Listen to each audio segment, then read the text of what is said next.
Hay cosas que haces cada día por tus hijos, creyendo que les proteges, que les cuidas, que les preparas para la vida, y resulta que estás haciendo justo lo contrario. Lo sé porque lo veo en consulta todas las semanas. Madres agotadas, exhaustas, que han entregado cada minuto de su existencia a sus hijos y que un día despiertan con una sensación terrible. La de haber criado adultos que no saben enfrentarse a la vida, que huyen del mínimo obstáculo, que no toleran la frustración. Y esa madre se pregunta con lágrimas en los ojos, ¿dónde me equivoqué? ¿En qué momento lo que yo creía que era amor se convirtió en algo que les ha debilitado? Hoy voy a contarte 9 comportamientos que tienes que dejar de hacer ya, no mañana. Porque cada día que pasa estás programando el cerebro de tus hijos de una manera que luego, cuando sean adultos, les va a hacer sufrir muchísimo. Y al final del video te voy a contar algo que nunca te han explicado sobre la culpa materna y cómo gestionarla desde la neurobiología. Algo que va a cambiar completamente tu manera de entender la maternidad. El otro día vino a mi consulta una mujer de 52 años, llamémosla Carmen. Carmen llegó con un nudo en el estómago que llevaba años ahí instalado. Me contó que su hijo de 28 años seguía viviendo en casa, que no había sido capaz de terminar ninguna carrera, que cambiaba de trabajo cada 6 meses porque siempre había algo que no le gustaba, siempre un jefe injusto, siempre compañeros tóxicos, siempre horarios imposibles. Carmen me dijo, Nilda, yo he hecho todo por él, le he dado todo, he sacrificado mis vacaciones para pagarle cursos, he dejado mi trabajo para estar disponible cuando me necesitaba, le he solucionado cada problema que ha tenido desde que era pequeño. ¿Por qué ahora no es capaz de salir adelante solo? Y entonces me miró con esos ojos llenos de frustración y angustia, esperando que yo le diera una respuesta mágica. Lo que tuve que decirle no fue fácil, pero era la verdad. Carmen, precisamente porque hiciste todo eso, es por lo que tu hijo ahora no sabe hacer nada solo. Verás, el cerebro humano es una máquina de aprendizaje extraordinaria, pero necesita algo fundamental para desarrollarse. Necesita enfrentarse a retos, necesita experimentar la incomodidad, necesita aprender que después del esfuerzo viene la recompensa. Cuando tú le resuelves todo a tu hijo, cuando le evitas cada tropiezo, cada frustración, cada momento difícil, su cerebro no desarrolla las conexiones neuronales que necesita para ser resiliente. Es como si quisieras que tuviera músculos fuertes, pero nunca le dejaras levantar peso. El cerebro funciona exactamente igual. Déjame hablarte de algo que sucede en nuestro sistema nervioso y que la mayoría de la gente desconoce. Cuando un niño se enfrenta a una dificultad y logra superarla por sí mismo, aunque sea algo pequeño, aunque sea atarse los cordones después de intentarlo 20 veces, su cerebro libera dopamina. La dopamina es el neurotransmisor de la recompensa, de la motivación, de la sensación de logro. Esa dopamina le dice, lo conseguiste, eres capaz, puedes confiar en ti. Pero eso solo ocurre si antes hubo esfuerzo, si antes hubo frustración temporal. Si tú llegas y le atas los cordones porque te da pena verle intentándolo una y otra vez, ese cerebro no experimenta el circuito completo. Esfuerzo, superación, recompensa. Y cuando esto se repite cientos, miles de veces a lo largo de la infancia y la adolescencia, lo que ocurre es que ese niño se convierte en un adulto que necesita constantemente la dopamina fácil, la recompensa inmediata, porque su cerebro nunca aprendió a esperar, a tolerar la incomodidad del proceso. Ahora mismo hay millones de personas adultas que no son capaces de terminar nada que requiera esfuerzo sostenido en el tiempo. Empiezan proyectos y los abandonan a la primera dificultad. Comienzan relaciones y las dejan cuando aparece el primer conflicto. Inician cambios de hábitos y los sueltan en cuanto se pone duro. Y la raíz de todo esto muchas veces está en una infancia donde nunca se les permitió desarrollar esa musculatura emocional.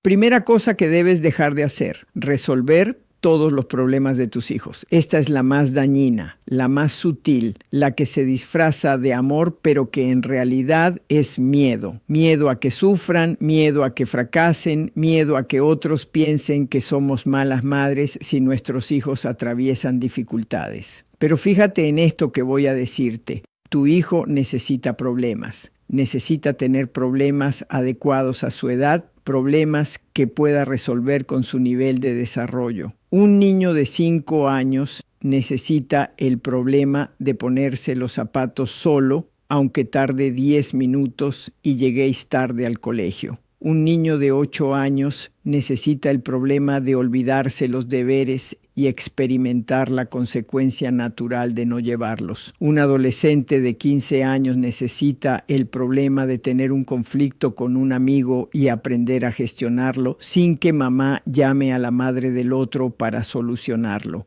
Cada vez que intervienes en un problema que tu hijo podría resolver solo, le estás enviando un mensaje invisible pero potentísimo a su cerebro. Tú no puedes, yo sí puedo. Tú eres frágil, el mundo es peligroso, necesitas que yo esté siempre aquí para salvarte. Y ese mensaje se graba en su sistema nervioso, se convierte en una creencia profunda sobre sí mismo. Conozco a una madre que cada mañana revisaba la mochila de su hija para asegurarse de que llevaba todo lo necesario. La niña tenía 13 años y cada vez que olvidaba algo, la madre se lo llevaba al colegio. Un día le pregunté, ¿qué crees que pasaría si tu hija olvidara el material y no se lo llevaras? Me miró horrorizada y me dijo, es que la profesora la regañaría, le pondría una mala nota, se sentiría fatal. Exactamente, eso es lo que tiene que pasar. Tiene que experimentar que olvidar las cosas tiene consecuencias y tiene que experimentarlo ahora, a los 13 años, cuando la consecuencia es una mala nota, no cuando tenga 30 años y la consecuencia sea perder un trabajo o arruinar una relación importante. Vuestro trabajo como madres no es evitar que vuestros hijos sufran. Vuestro trabajo es enseñarles a sufrir bien, a atravesar las dificultades, a levantarse cuando caen. Y para eso necesitáis dar un paso atrás, controlar esa ansiedad que os empuja a intervenir, respirar hondo y confiar en que ellos tienen más recursos de los que creéis, porque los tienen. Segunda cosa que tienes que dejar de hacer las tareas que ellos pueden hacer por sí mismos. Y aquí me refiero a todo: recoger su habitación, prepararles la ropa cada mañana, llevarles la mochila hasta el coche, cortarles la comida cuando ya tienen edad para hacerlo solos, servirles el vaso de agua que pueden servirse perfectamente. Cada una de estas pequeñas acciones que tú haces pensando es que así vamos más rápido o es que así me aseguro de que queda bien hecho, cada una de esas acciones le está diciendo a tu hijo, tú no eres competente, yo tengo que hacerlo por ti. Hay algo que llamamos en psicología el aprendizaje de la autoeficacia. La autoeficacia es la creencia de que uno es capaz de lograr lo que se propone, la confianza en las propias habilidades. Y esta creencia no se desarrolla con palabras bonitas ni con mensajes motivacionales. Se desarrolla haciendo cosas y viendo que las consigues. Cada vez que un niño hace algo por sí mismo y ve el resultado, aunque no sea perfecto, su cerebro registra «soy capaz». Pero si siempre hay alguien que lo hace mejor, más rápido, más perfecto, el mensaje que queda es «yo solo no soy suficiente». Vi algo hace poco en un aeropuerto que me impactó. Había una familia, los padres y una niña de unos 10 años. La niña llevaba una mochila pequeña en la espalda. En un momento dado, la niña se quita la mochila para buscar algo dentro. El padre automáticamente, sin que la niña dijera nada, le coge la mochila, la abre, busca lo que la niña necesitaba, se lo da, vuelve a guardar la mochila y a ponérsela en la espalda. La niña no había pedido ayuda, no había mostrado ninguna dificultad. Simplemente el padre anticipó y resolvió. Y yo me quedé pensando, ¿qué está aprendiendo esa niña? Está aprendiendo que no necesita pensar por sí misma, que no necesita gestionar sus propias cosas porque siempre habrá alguien que lo hará por ella.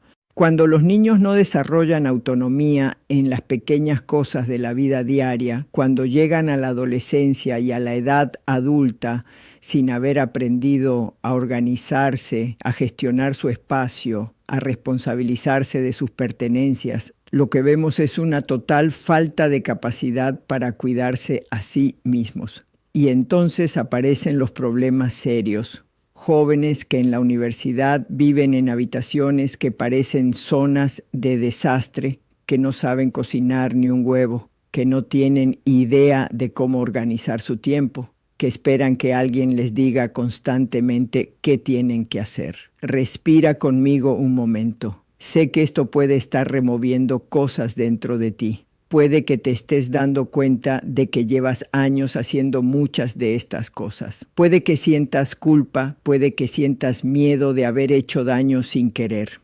Tranquila, la culpa no sirve de nada, de verdad, no sirve de nada. Lo que sirve es la conciencia, darte cuenta y a partir de hoy empezar a hacer las cosas de otra manera. El cerebro tiene plasticidad, es decir, capacidad de cambio a cualquier edad. Tus hijos pueden aprender nuevas formas de funcionar, pueden desarrollar esas habilidades que no tienen, pero necesitan que tú les des el espacio para hacerlo. Tercera cosa que debes dejar de hacer, evitarles las emociones incómodas. Esta es tremenda porque vivimos en una sociedad que ha convertido la incomodidad emocional en algo terrible que hay que evitar a toda costa. Si tu hijo está triste, rápidamente intentas distraerle, animarle, quitarle esa tristeza. Si está enfadado, intentas calmarle inmediatamente. Si está frustrado, le das lo que quiere para que esa frustración desaparezca. Y lo que estás haciendo sin darte cuenta es enseñarle que las emociones incómodas son peligrosas, que no debe sentirlas, que tiene que huir de ellas. Pero las emociones son información, son señales que nos da el cuerpo sobre lo que está pasando. La tristeza nos dice que hemos perdido algo importante. El enfado nos dice que se ha cruzado un límite. La frustración nos dice que hay un obstáculo entre nosotros y lo que queremos. Todas estas emociones tienen una función, son adaptativas, nos ayudan a navegar por la vida.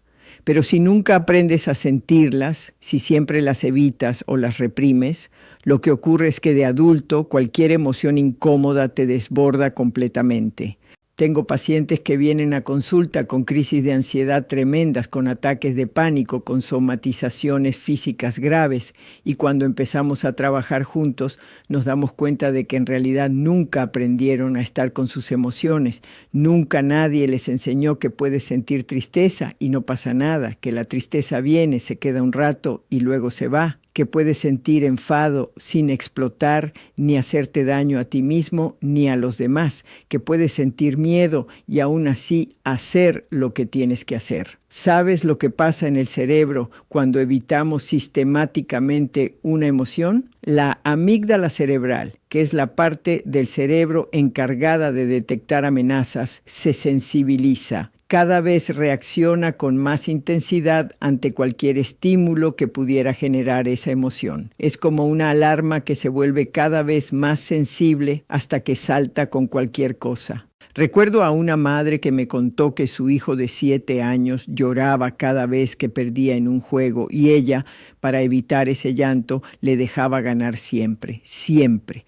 Cuando jugaban en familia, todos se dejaban perder para que el niño ganara y no llorara. Le pregunté, ¿y qué crees que va a pasar cuando tenga que jugar con otros niños o cuando tenga que enfrentarse a situaciones de la vida donde no puede ganar? Se quedó callada porque en ese momento se dio cuenta de que le estaba preparando para un mundo que no existe, un mundo donde siempre se gana, nunca hay pérdida, donde nunca hay frustración. La vida no es así, la vida está llena de momentos donde pierdes, donde las cosas no salen como querías, donde tienes que aceptar que no todo depende de ti.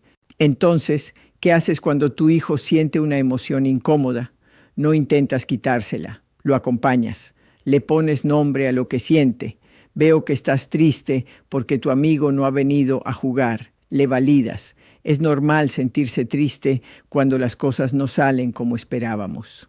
Y le enseñas que puede estar con esa tristeza, que no tiene que hacer nada para que desaparezca inmediatamente, que poco a poco se irá calmando. Esto es lo que llamamos regulación emocional y es una de las habilidades más importantes que puedes transmitir a tus hijos. Cuarta cosa que tienes que dejar de hacer: sobreprotegerles socialmente. Esto lo veo constantemente. Madres que se meten en los conflictos entre sus hijos y otros niños, que llaman a los profesores cada vez que hay un problema en clase, que hablan con los padres de los demás niños para solucionar disputas que los propios niños deberían resolver. Y lo entiendo, de verdad que lo entiendo, porque cuando ves que tu hijo sufre porque alguien le ha dicho algo feo o le ha dejado de lado, duele en el pecho, te activa todas las alarmas, quieres ir inmediatamente a protegerle, a defender su honor. Pero cuando haces eso, cuando te metes en las relaciones sociales de tu hijo y las gestionas tú, le estás diciendo: tú no puedes defenderte solo, tú no sabes manejar estas situaciones, yo tengo que hacerlo por ti. Los conflictos sociales en la infancia y adolescencia son entrenamientos para la vida adulta. Son simulacros donde se aprende a navegar por el complejo mundo de las relaciones humanas. Si tú intervienes siempre, tu hijo no desarrolla esa capacidad. Y luego, cuando sea adulto y tenga un conflicto con un compañero de trabajo, con su pareja, con un amigo, no va a saber qué hacer. Cuando tu hijo tenga un problema con un compañero del colegio, antes de llamar al profesor o hablar con los padres del otro niño, pregúntale a tu hijo: ¿qué crees que podrías hacer tú para solucionar esto? Dale tiempo para que piense, para que busque estrategias. Puede que te diga que no sabe, puede que te pida ayuda, y ahí sí que puedes entrar, pero no para resolver tú el problema, sino para guiarle. Le enseñas a pensar en soluciones, le acompañas en el proceso, pero el que actúa es él. Por supuesto que hay situaciones donde debes intervenir, donde la seguridad física o emocional de tu hijo está en riesgo real, pero esas situaciones son la excepción, no la norma. Quinta cosa que debes dejar de hacer: estar constantemente disponible. Esto les va a doler a muchas. Vivimos en una época donde parece que ser buena madre significa estar disponible 24 horas al día, 7 días a la semana, contestar inmediatamente cada mensaje, acudir corriendo cada vez que te llaman, dejar lo que estás haciendo siempre que ellos te necesitan. Y esto es agotador para ti, pero también muy dañino para ellos. Cuando estás constantemente disponible, cuando interrumpes lo que estás haciendo, siempre que tu hijo te pide algo que no es urgente, le estás enseñando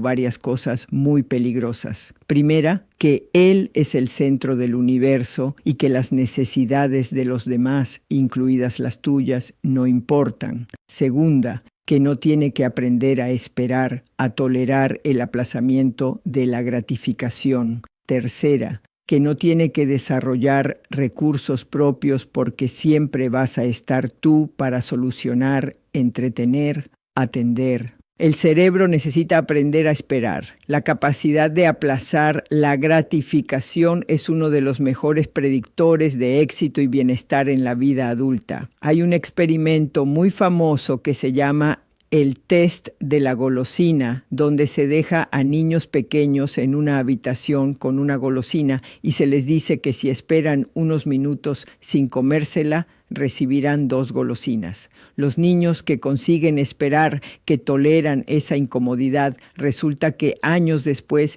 tienen mejores resultados académicos, mejores relaciones, menos problemas de adicciones. ¿Por qué? Porque aprendieron que hay recompensas mejores si eres capaz de esperar, de no sucumbir al impulso inmediato. Cada vez que tu hijo te pide algo y lo que estás haciendo es importante para ti, no urgente para él, puedes decir: ahora estoy ocupada con esto, te atiendo en 10 minutos. Y cumples. En 10 minutos vas y le atiendes. Eso le enseña que hay un tiempo para cada cosa, que las necesidades de los demás también importan, que puede esperar sin que pase nada terrible. Sexta cosa que tienes que dejar de hacer, hablar mal de ti misma delante de ellos. Esto es sutil, pero tremendamente poderoso. Cada vez que te criticas delante de tus hijos, cada vez que dices qué tonta soy, qué fea estoy, no valgo para esto, siempre lo hago todo mal, estás modelando la forma en que ellos van a hablarse a sí mismos. Los niños aprenden más de lo que ven que de lo que les dices. Si ven que te tratas mal, que te exiges perfección, que te machacas con cada error, van a aprender a tratarse a sí mismos de la misma manera. La voz crítica interna que todos tenemos se forma en la infancia a partir de las voces que escuchamos a nuestro alrededor. Cuando tu hijo cometa un error, ¿cómo te gustaría que se hablara a sí mismo? ¿Querrías que se dijera, soy un inútil, siempre lo hago todo mal? Por supuesto que no. ¿Querrías que se dijera, he cometido un error, puedo aprender de esto y hacerlo mejor la próxima vez? Pues entonces tú tienes que modelar ese tipo de diálogo contigo misma. Cuando te equivoques en algo delante de ellos, di en voz alta, vaya, me he equivocado, pero no pasa nada, todo el mundo se equivoca, ahora lo corrijo y ya está. Sencillo, sin drama, con normalidad. Séptima cosa que debes dejar de hacer, comprarles cosas para compensar tu ausencia o tu culpa. Esta es durísima, pero muy real. Muchas madres, especialmente las que trabajan fuera de casa y pasan muchas horas fuera, sienten una culpa tremenda y esa culpa se transforma en regalos constantes, en caprichos continuos, en no saber decir que no cuando los hijos piden algo material. Pero lo que realmente están comprando no es el cariño de sus hijos, están comprando su propia tranquilidad emocional, están intentando callar esa voz interna que les dice que no están siendo suficientemente buenas madres. El problema es que esto genera un círculo vicioso terrible. Cuanto más compensas con cosas materiales, más tus hijos aprenden que el amor se mide en objetos, que las emociones se tapan con compras, que cuando algo duele, la solución es tener algo nuevo.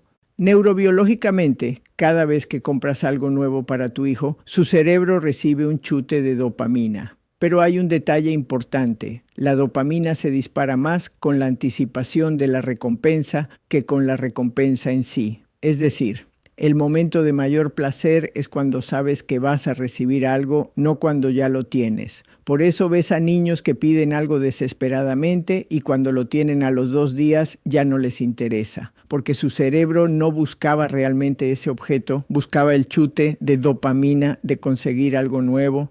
Lo que tus hijos necesitan de ti no son cosas, es presencia. Y presencia no significa cantidad de tiempo, significa calidad de atención. Puedes estar todo el día en casa con tus hijos, pero mentalmente ausente, enganchada al móvil, pensando en 1000 cosas. O puedes estar media hora al día plenamente presente, mirándoles a los ojos, escuchando de verdad lo que te cuentan, jugando con ellos, estando ahí. Esa media hora de presencia real vale infinitamente más que 10 horas de estar físicamente pero emocionalmente ausente. Octava cosa que debes dejar de hacer: criticar a tu pareja delante de tus hijos. Esto es tan común que casi parece normal, pero es tremendamente dañino. Cada vez que hablas mal de tu pareja delante de vuestros hijos, cada vez que le faltas al respeto, le criticas, le ridiculizas, estás poniendo a tus hijos en una situación de riesgo, hijos en una posición imposible. Ellos quieren a su padre o a su madre, y cuando tú hablas mal de esa persona, les obligas a elegir bando, les generas una lealtad dividida que les produce una ansiedad tremenda. Tus hijos no son tus aliados contra tu pareja, no son tus confidentes para desahogarte de lo mal que te sientes en tu relación. Son niños y necesitan poder querer a sus 2 progenitores sin sentir que están traicionando a uno de ellos. Además, les estás modelando cómo son las relaciones de pareja. Si ven que en una relación se falta el respeto, se critica, se humilla, eso es lo que van a considerar normal. Estás programando sus relaciones futuras. Entiendo que hay relaciones difíciles, que hay problemas de pareja reales, que hay situaciones donde sientes frustración, enfado, decepción hacia la otra persona, pero todo eso lo gestionas con tu pareja o con tu terapeuta o con tus amigas. no delante de tus hijos. Delante de tus hijos, aunque estés enfadada, mantienes el respeto básico. Y llegamos a la 9ª cosa que debes dejar de hacer, vivir a través de ellos. Esta es quizá la más compleja, la más profunda. Hay mujeres que han dejado de ser ellas mismas para convertirse únicamente en madres. Han abandonado sus sueños, sus proyectos, sus relaciones, sus aficiones. Todo su mundo se ha reducido a sus hijos. Y entonces, sin darse cuenta, empiezan a vivir a través de ellos, a proyectar en ellos todo lo que ellas no pudieron ser o hacer. Si tú querías ser bailarina y no pudiste, metes a tu hija en danza, aunque a ella no le guste. Si tú querías ser médico y no lo lograste, presionas a tu hijo para que estudie medicina, aunque a él le apasione el arte. Esto es una carga brutal para los hijos porque no están viviendo su propia vida, están intentando cumplir los sueños no realizados de sus padres. Y el problema es que es imposible hacer feliz a alguien viviendo la vida que esa persona quería para sí. Cuando vives a través de tus hijos, cuando has puesto toda tu identidad, todo tu valor, toda tu realización personal en ellos, se genera una dependencia emocional muy tóxica. Necesitas que ellos tengan éxito para sentir que tú vales. Necesitas que ellos sean felices para sentirte bien contigo misma. Y entonces ejerces una presión enorme sobre ellos porque tu bienestar emocional depende de cómo les vaya a ellos. Y eso es injusto para ellos y también para ti. Ser buena madre no significa dejar de ser tú misma. Ser buena madre significa ser un ejemplo de mujer completa, con vida propia, con intereses propios, con un sentido de identidad que va más allá de la maternidad. Tus hijos necesitan ver que tú tienes sueños, que haces cosas que te apasionan, que cuidas de ti misma, que tienes relaciones significativas más allá de ellos. Cuando tú tienes una vida propia, eres mejor madre porque no pones toda la presión de tu realización personal en tus hijos, porque les permites ser ellos mismos sin necesitar que sean lo que tú no pudiste ser. Les das libertad para equivocarse, para elegir, para ser diferentes a ti. Y esa libertad es el mayor regalo que puedes darles. Ahora déjame contarte algo sobre la culpa materna que va a cambiar tu manera de entender lo que sientes. La culpa es una emoción que tiene una función adaptativa. Nos indica que hemos transgredido nuestros propios valores, que hemos hecho algo que va en contra de lo que creemos correcto. Y esa incomodidad nos empuja a reparar, a cambiar, a hacerlo mejor. Hasta ahí la culpa es útil. El problema es que muchas madres viven en un estado de culpa crónica constante que no tiene que ver con haber hecho algo malo, sino con expectativas imposibles de cumplir. La sociedad nos ha vendido un ideal de maternidad que no es real, que es imposible, que nos exige ser perfectas en todo momento. Entonces, ¿cómo gestionamos la culpa? Primero, distinguiendo entre culpa útil y culpa tóxica. Si has hecho algo que va contra tus valores, si realmente has dañado a tu hijo con una acción concreta, esa culpa te está diciendo, repara esto, pide perdón, cambia tu comportamiento, escucha esa señal y actúa. Pero si la culpa es vaga, si es un no soy suficientemente buena madre sin referirse a nada concreto, si viene de compararte con una imagen ideal imposible, esa culpa no es útil, es tóxica y tienes que aprender a gestionarla. La autocompasión no es autoindulgencia. La autocompasión es tratarte a ti misma con la misma amabilidad que tratarías a una amiga que está pasando por lo mismo. Imagina que una amiga tuya viene y te dice, me siento fatal, hoy le he gritado a mi hijo, soy una madre horrible. ¿Qué le dirías? Seguramente le dirías algo como, cariño, todas gritamos a veces. Estás agotada, estás haciendo lo mejor que puedes. Eso no te convierte en mala madre, solo te convierte en humana.